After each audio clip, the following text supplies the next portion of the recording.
Hey guys, this is GamerCar. Welcome to the next part of our Pokemon trading card game draft series. This time we are drafting Neo Destiny, and man, this set is going to be a thing. There's a lot of very powerful cards in here, but there's also just a lot of cards in general. It's a bit tricky to pull what you want out of this one. There's almost 40 uncommons, for example, so even getting those is a bit of a stretch. So going back to a similar situation to the gym challenge stuff here, I suppose, and hopefully we get what we want. This set reintroduces Dark Pokemon. We had the Rocket's Hideout in the last set, and I guess we'll zoom this in. So we have stuff like Dark Crobat over here, which is what we're fiending for this round, but also new Gen 2 stuff as well, like the Ampharos, the Feraligatr. I guess Crobat is Gen 2, but you know what I mean. Like, actual brand new Gen 2 ones, not just Gen 1 evolutions. We also have the Light Pokemon in here, which tend to have much higher HP, even sometimes eclipsing their non-light forms, and also generally have like an attack or something that can benefit both players, so they're a little bit awkward that way, but their actual damaging attacks tend to be very good. Like Lantern here at Spark is stronger than any of the equivalent attacks we've had so far. Light Machamp can do 100 damage if it's on a Dark Pokemon. Just as a couple of examples here, the Jolteon's also quite good. So there's a bunch of really good cards in here. There's a couple of good, what I'd call budget decks out of this one. There's a couple of commons which are really nice, and one or two of the uncommons are build-arounds as well. So there's a fair bit to go on. There are also a bunch of secret rares in this set, which are, I think, about a 1 in 9 or a 1 in 10 to pull, so a bit more common than they were in the last set. Hopefully we don't get too many of them, because you can only play one of each in the thing anyway. So let's just see what we can get, really gunning for those Crobat. So we'll load up our cards and see what we can get here. So starting off with Broken Ground Gym. This one's kind of interesting. It's like the Rocket's Hideout, but it only works on baby and basic Pokemon, which is quite nice. Like, this does do pretty well with evolution decks. This would be an alternative for Feraligatr to play, because you're really only using the Rocket's Gym to make your baby Pokemon pay 1 more to retreat, so you can actually get more damage out of it. So that's kind of fun. The Hitmonchan is mostly worth noting just because of how far it's fallen, to be honest. Needs all fighting energy at this point. It doesn't have Jab and has like less HP. 1 less retreat cost though, so there's at least that. And it's sort of similar to Hitmontop from before, so I guess that's kind of a thing. Counter-attack clause, this Godamon, I think it is, the Digimon that this kind of looks like. It's a poor man's Rocky Helmet. If you take damage whilst you're active and this thing is attached, you flip a coin. If heads, you put 2 damage counters on the attacker, and you discard the thing here. So Rocky Helmet does this, but without discarding itself. This is not the only time we'll see that in this set. Chansey is notable just because we got Blissey in the previous set, now we're allowed to play it. And Light Flareon is kind of cool in a fire-based deck. You search your deck for a fire energy, attach it to a bench Pokemon. It doesn't have to be a fire Pokemon, but obviously that's the main ones you'd want to use. Burning Flame with a couple of discards and a couple of coins being heads can do 70 for free, so kind of nice. Next pack here, this one's kind of interesting. We do have Dark Haunter. This is one of the other big cards we need out of this set alongside the Crobat. This lets you take one of the opponent's basic or baby Pokemon from their discard pile, put it onto the bench, put a damage counter on it. Spoilers, Crobat puts 20 damage on one of the opponent's Pokemon when you evolve into it, so the idea is that you bring a baby Pokemon back with this, put a damage counter on it, next turn use the Crobat power, put 2 on it, and then you just do the same thing again. Keep knocking out the same baby Pokemon. Pretty cool. Heracross is interesting because it's a compromised version of the hollow one that we saw in Neo Genesis.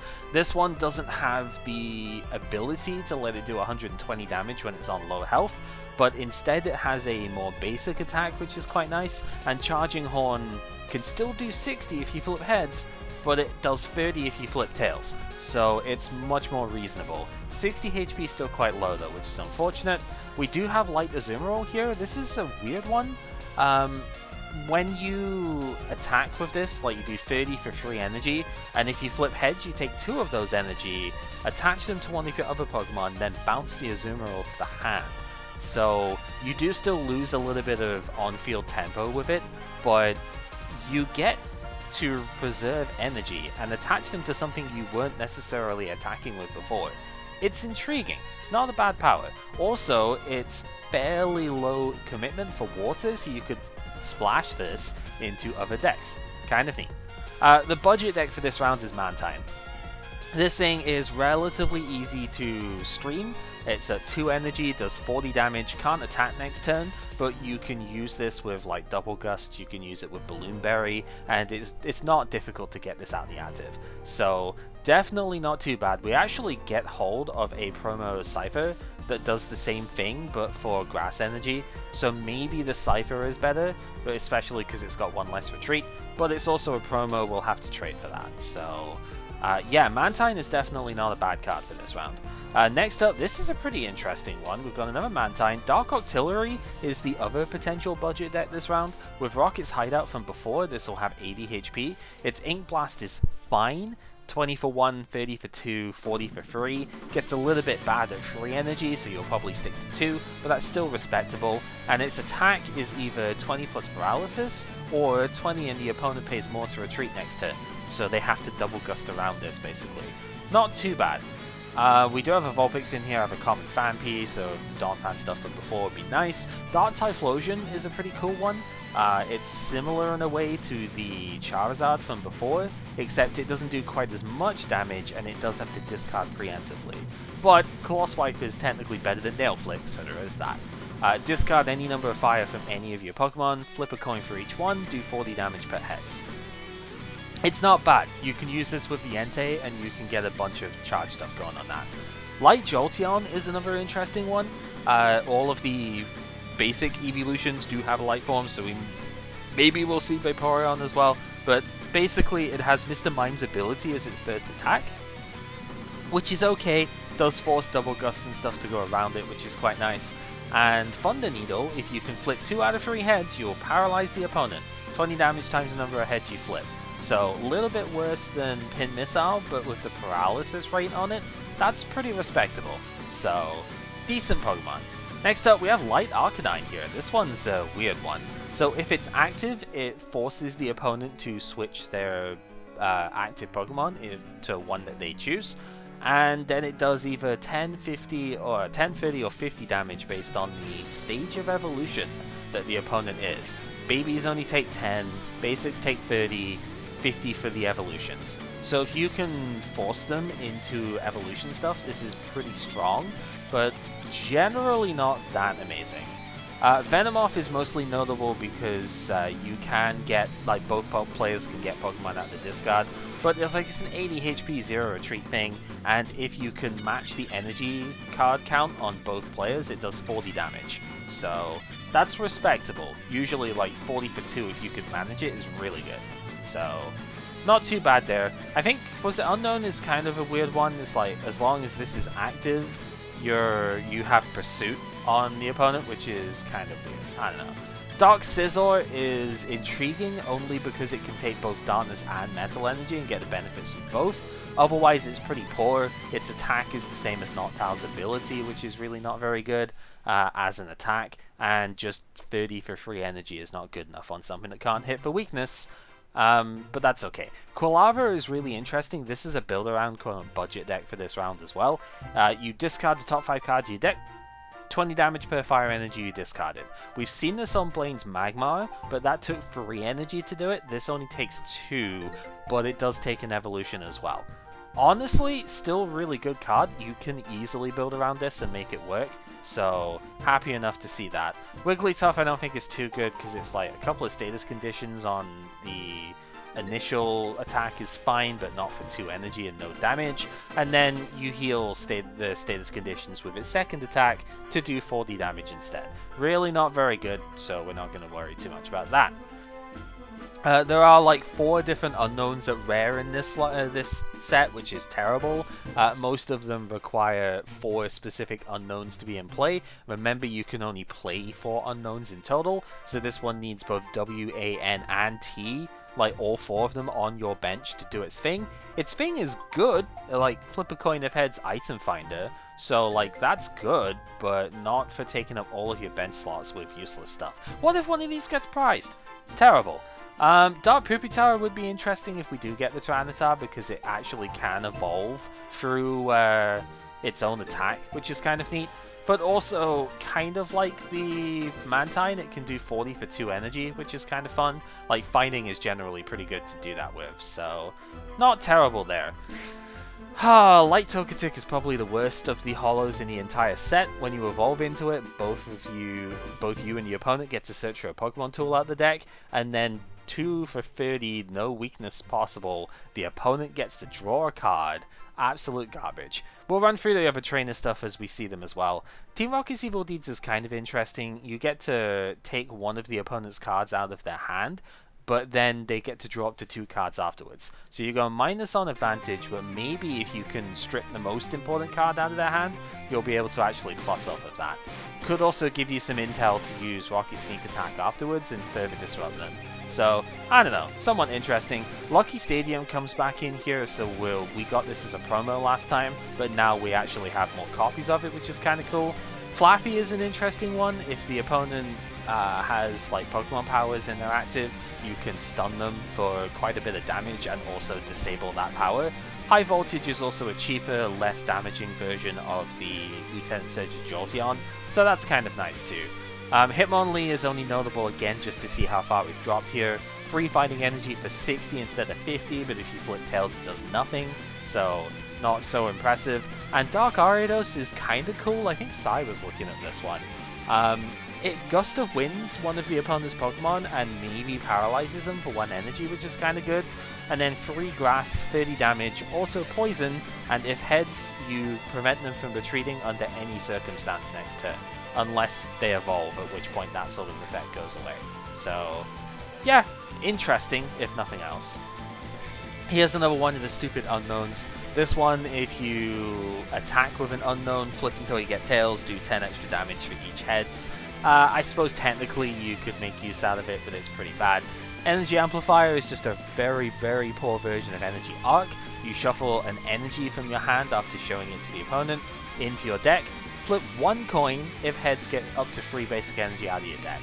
So you have to give up an energy, and if you flip tails it's like a -2. At least Energy Arc, you just flip 2 coins and get a basic energy per heads off of that. So yeah, not very good at all. Magnifier is also pretty bad. It's like a non-Pokemon tool, and basically like it just doesn't apply resistance for that attack. Resistance is pretty big, but not big enough to warrant that sort of effect, I don't think. Here's another one of the stupid Unknown G. This is easily the worst one. You need G, I, V, and E in play for this one, and if you flip heads, you get a basic energy from your deck and attach it to one of the Pokemon.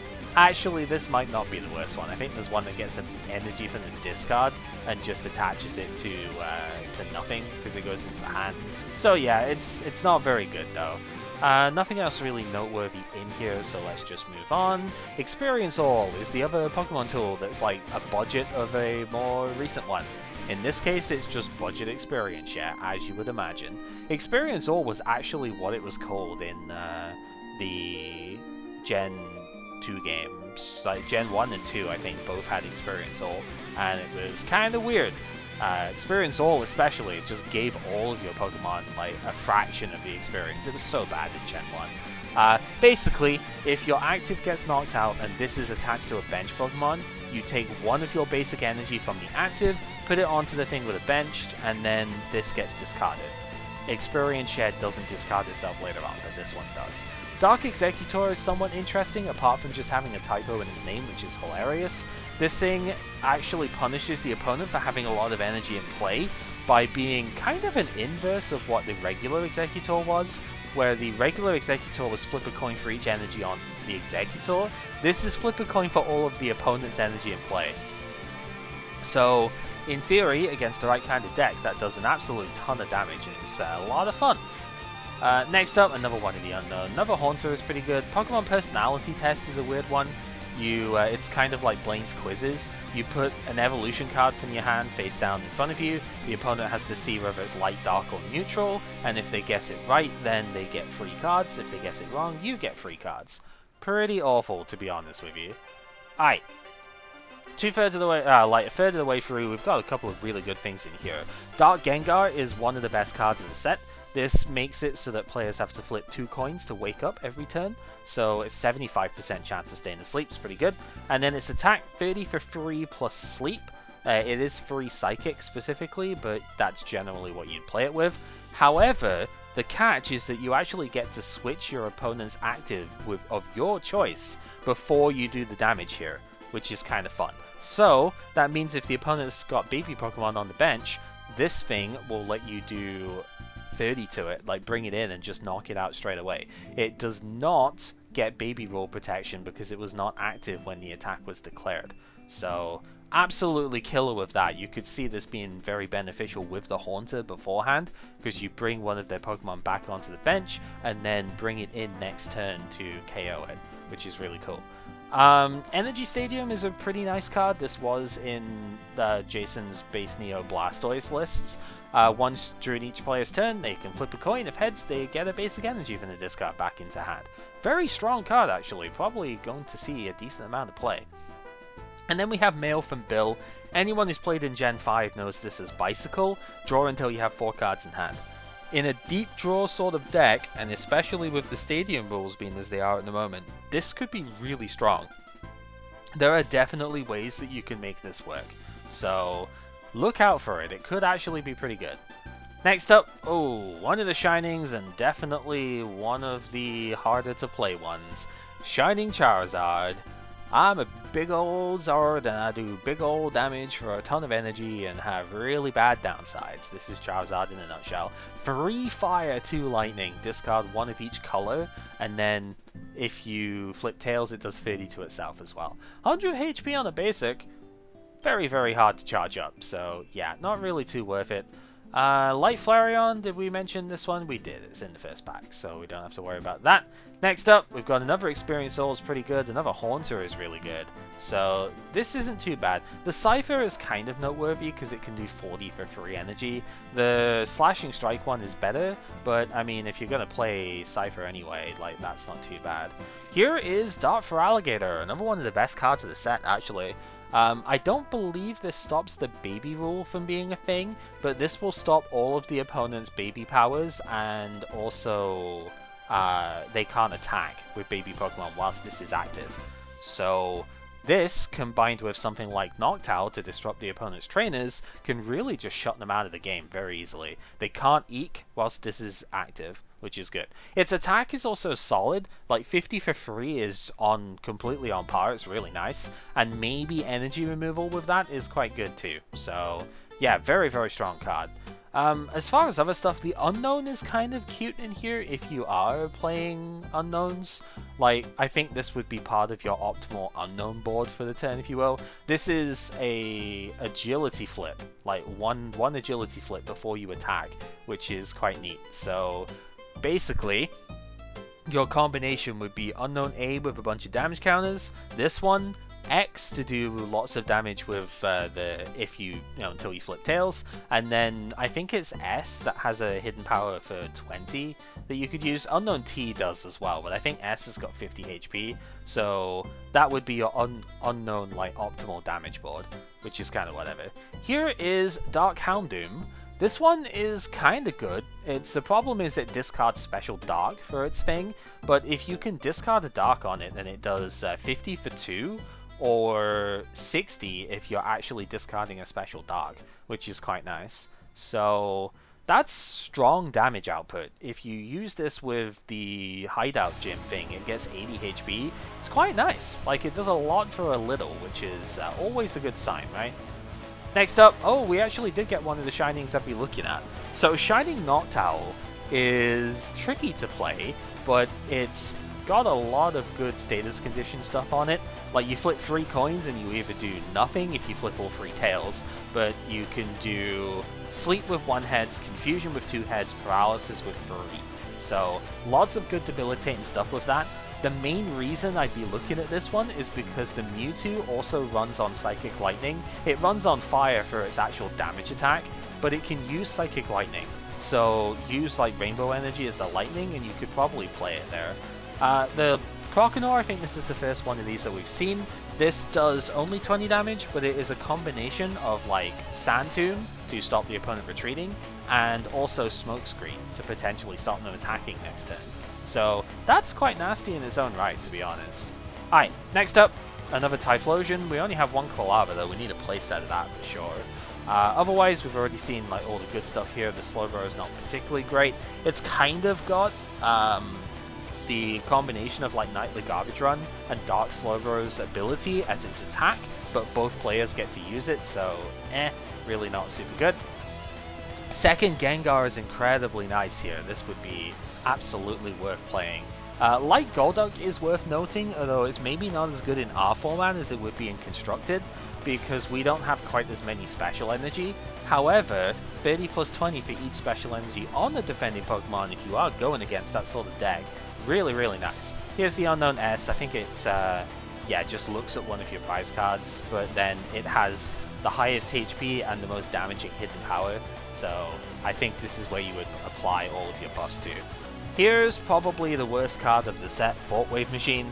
You end your turn no matter what happens with this card, but flip until you get tails. For each heads, return an energy from the opponent's active to their hand. It doesn't even discard it or shuffle it into deck. It's like the worst energy removal you could ever conceive. Light Ninetales is somewhat interesting, like it's got a lot of HP, the attack is okay, like probably decent enough with Typhlosion, and Guiding Flame is quite nice to get a basic from your discard back onto the bench for just a single energy, so not too bad. Next up, Light Arcanine. This one is pretty weird. If it's active, it forces the opponent to switch, and they get to choose what they switch into, but its attack does different damage based on the stage of evolution the opponent is. 10 for a baby, 30 for a basic, 50 for the evolution. 100 HP is really good, but I don't think that attack is worth it, to be honest. So yeah, not very strong in my book. Second for Alligator is really good. We actually do have the Crocodile here too, so this is definitely a very respectable thing. And rounding out the first half of our pulls here, we have the Crobat. And a second Quilava, which is really good. So, Dark Crobat. This, when you evolve into it, lets you do 20 damage to one of your opponent's Pokemon. And unfortunately, the Golbat rotates before this does. But still, really, really solid. Its attack is not super good.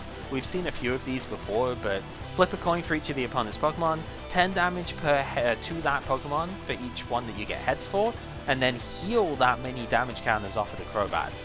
If you have the Rocket's Hideout in play, this could be quite tanky, but it's mostly used for its power, and then you Devo Spray or Scoop Up with it, and that's how you get the benefits from it. Very, very strong. Also, a second Quilava is quite nice too, so actually, that's not rounded out the first half of the thing, that's the first 2/3. So yeah, we still got a bit to go, but that's pretty solid. Thought Wave Machine's bad. Dark Fortress is kind of interesting.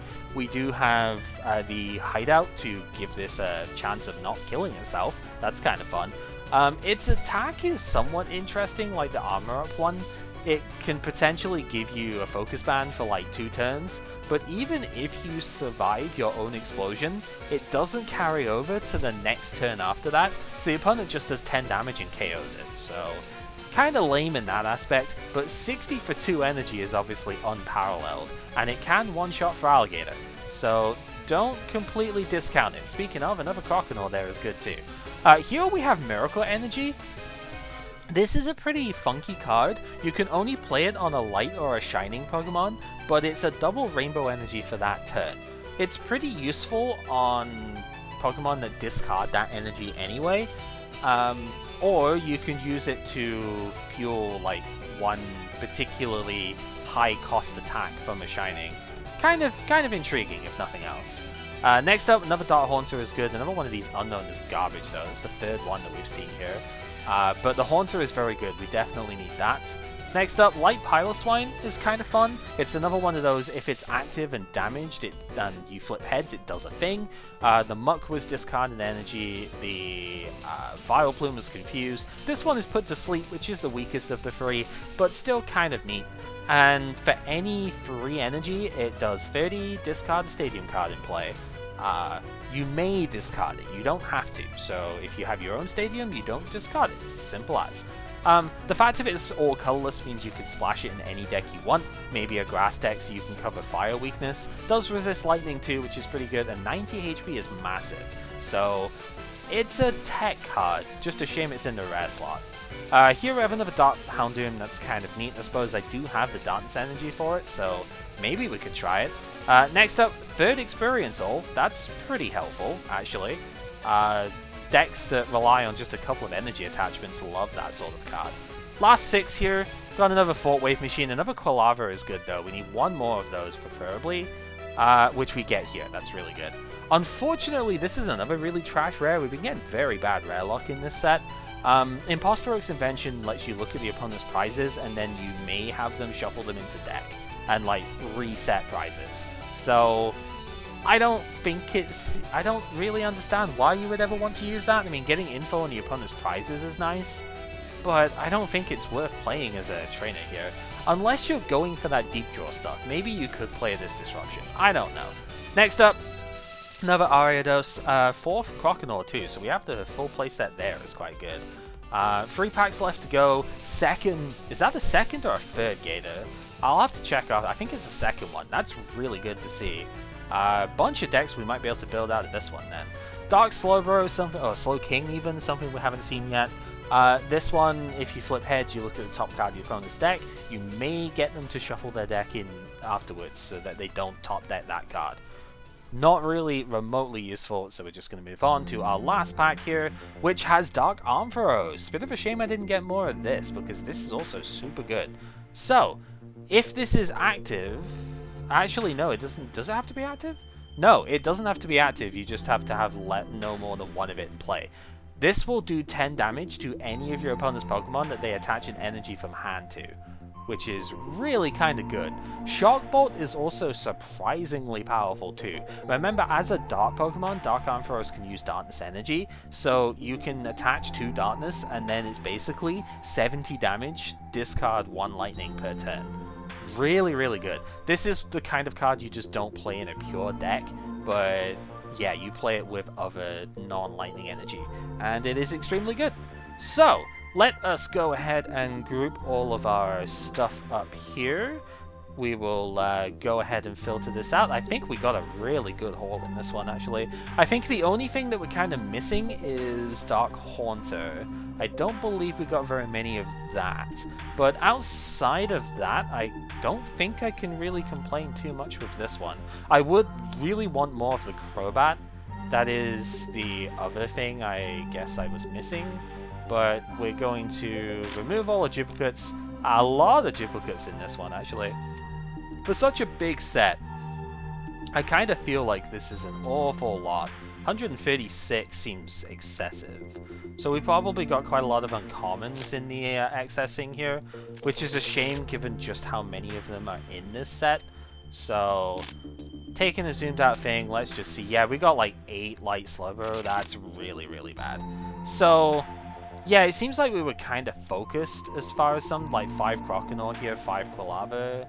5 Flaffy, lots of the Houndour is also an uncommon, and like 8 counterattack. Yeah, we missed a lot of uncommons in here, but even the Cypher we got in excess of, so that's kind of unlucky. But at the same time, let's take a look and see what we actually picked up. Like I say, 1 Crobat, really would have wanted more. Actually, a full playset of the Haunter. I didn't realize we had that many so early in. So, all the Haunter and 2 Gengar is fantastic. That is very, very powerful. All of the Quilava and a couple of Typhlosion if we want to go down that route too. It was 3 copies of the Gator. Okay, so that also just makes an insane deck here. So this, very, very happy to see that. The 1 Ampharos, kind of whatever. I would have liked to have seen more, but hey, maybe it could still be playable. Like this with Houndoom or something could be fun. Speaking of, the 2 Houndoom here is neat. We didn't see Tyranitar, but we also didn't get any of the stuff that way. Maxed out the playset of the Mantine is nice. Maxed out on the Lucky Stadium. Free Energy Stadium is fine. Broken Ground Gym is also interesting too. And Experience All is a really, really good card to pick up. This seems like a pretty amazing draft, to be totally honest with you. So I'm excited to see what we can build off of this. We'll see what I can get for trades too. Hopefully I can get trades for the Crobat here. I guess I probably already... I think I spoke about the Arcanine twice too, because I didn't realize I'd already pulled one. Never mind, doesn't matter. Yeah, we'll see what I can get from trades for this set. If I can get the Crobats, then this is going to be amazing, because the Haunter Crobat deck is phenomenal. But we'll just have to see what we can do. Lots of cool stuff coming out of this one, so stay tuned during the week to see what we can build. I will be playing Brilliant Diamond and Shiny Pearl quite a bit, so like we'll see how much time I can actually dedicate to this stuff here, but honestly, I don't think I could have asked for better. So thank you very much for watching. Hopefully you have found this interesting, and until we get to the deck portion, I suppose, I will see you guys next time. Why do we have to get so many of the unknowns, though? Like, seriously.